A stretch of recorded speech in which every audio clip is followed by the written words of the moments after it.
Hello mga karelasyon. Maraming babae ang nagsasabing ang hirap intindihin ang mga lalaki. Pero ang totoo, napakasimple lang ang mga lalaki. Hindi yan komplikado. Ang siste, tahimik lang talaga sila.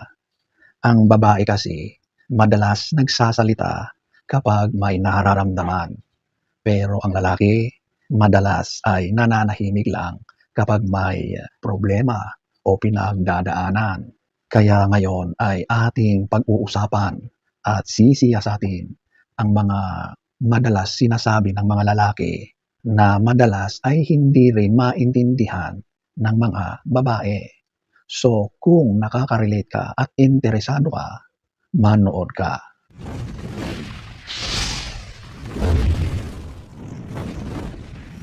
Number 1, I'm good.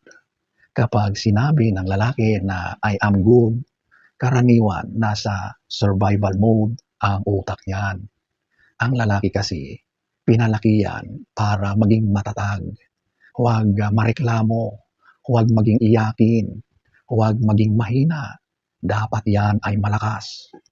Kaya kapag may pinagdadaanan siya, lalo na at may problema sa'yo, sa inyong relasyon, ang unang instinct niya ay sasarilihin niya yon, i-manage niya na mag-isa. Hindi naman sa ayaw kanyang kausapin, kundi dahil ayaw niyang magmukhang unstable sa harap mo or mahina sa paningin mo. Ang psychology tungkol dito, ang lalaki kapag nag-open, pakiramdam niya nagiging mahina siya. At ang kahinaan para sa lalaki, madalas pakiramdam na isang malaking kabawasan sa kaniyang pagkalalaki. Kaya sa halip na pilitin mo siyang magsalita, sabihin mo na, take your time, okay? Nandito lang ako para makinig kung kailan ka komportableng mag-open up. Ang mga linya na yan ay nagbibigay ng emotional safety sa lalaki. Number 2, ito yung LOL or yung LOL. Kapag seryoso ang usapan tapos LOL ang sagot niya, may pakiramdam ng discomfort ang lalaki. Meron niyang dalawang posibleng dahilan. Ang una, hindi siya talaga trained na i-handle ang mga malalalim na emosyon. Pangalawa, natamaan siya pero ayaw niyang mag-react. Ang lalaki, kapag hindi alam ang tamang emotional response, nagde-deflect yan.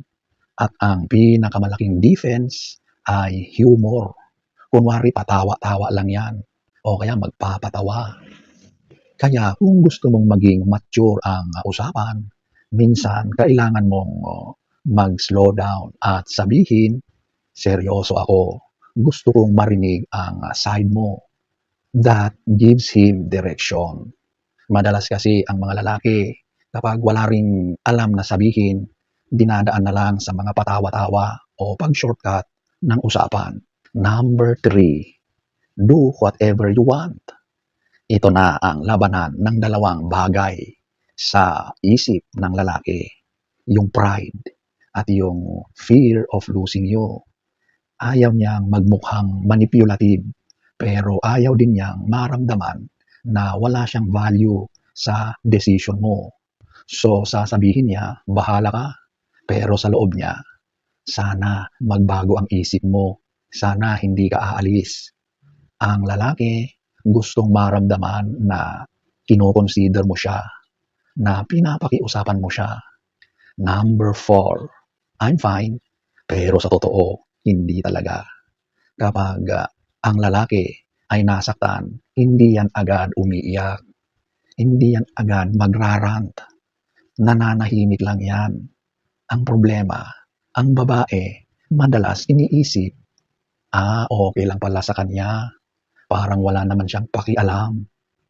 Hindi ganon. Ang pagsabi ng I'm fine, ito ang madalas ibig sabihin nun. Ayaw lang niyang lumaki ang issue. Ayaw niyang lumaki ang usapan. Ayaw niya ng drama. O kaya hindi talaga siya marunong mag-express ng kanyang saloobin. Ang lalaki kapag nasaktan ang ego, mas pipiliin niyang mananahimik kaysa magmamakaawa or magmumukhang desperado, magrarant, magrereklamo, maglalabas ng kung ano-anong saloobin. Mananahimik lang yan. Number 5, K. Ito yung literal na letter K lang na sagot. Yan ay napakalaking pagpapahiwatig ng emotional withdrawal. Kapag galit ang lalaki, hindi siya laging agad-agad sumasabog. Minsan, nag-shutdown lang yan. At kapag nag-shutdown siya, hindi na siya nakikipag-argue or nakikipagtalastasan pa. Kusa siyang umaalis o lumalayo. At yan ay isang malaking danger sa isang relasyon. Kaya kapag umabot sa K, huwag mong sabayan ng pride o kaya huwag mong sabayan. Manahimik ka muna. Hayaan mong mag-cool off ang mga nararamdaman ng bawat isa. At mag-initiate ka na kapag kalmado na siya or bumaba na yung mga emotions. Number 6, good night. Kapag sinabi niyan good night, pero nakikita mo na naka-online pa rin, hindi pa yan tulog. Nagiging curious lang yan, nag-iisip. Gusto niyang malaman na baka sakali na tatawag ka or kukulitin mo siya.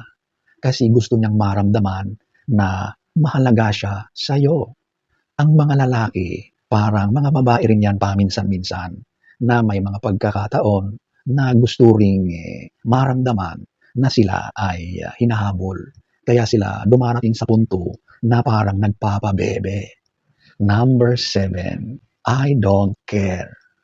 Kapag ganito ang sinabi ng lalaki, pakiramdam niya, hindi siya mahalaga sa'yo. Hindi siya ang priority. Madalas kapag ganyan, nagseselos yan. O kaya nakakaramdam ng disrespect. Sa halip na sabihin niya, nasaktan ako, sasabihin niya na I don't care. Wapakels, wala akong paki. Pero bakit nga ba? Kasi mas safe ang magmukhang walang pakialam kaysa magmukhang needy or desperate sa mukha ng isang karelasyon. Kasi kapag ganoon, madalas kapag sobrang clingy or needy, parang nakakabawas ng respeto. So gagawin niyang shortcut. Kaya yan ang kanyang mga sinasabi. Number 8, I am just tired. Ang mga lalaki ay napapagod din kapag may mga problema sa pera, sa trabaho, sa personal, career, pamilya, sa relasyon niya. Lahat yan ay kinikimkim niya. Kapag sinabi niyang pagod siya, talagang pagod talaga yan. O kaya minsan, yung pride or ego niya pala ang pagod. Ang kailangan niya minsan, hindi isang advice, kundi yung simpleng nandyan ka lang para sa kanya.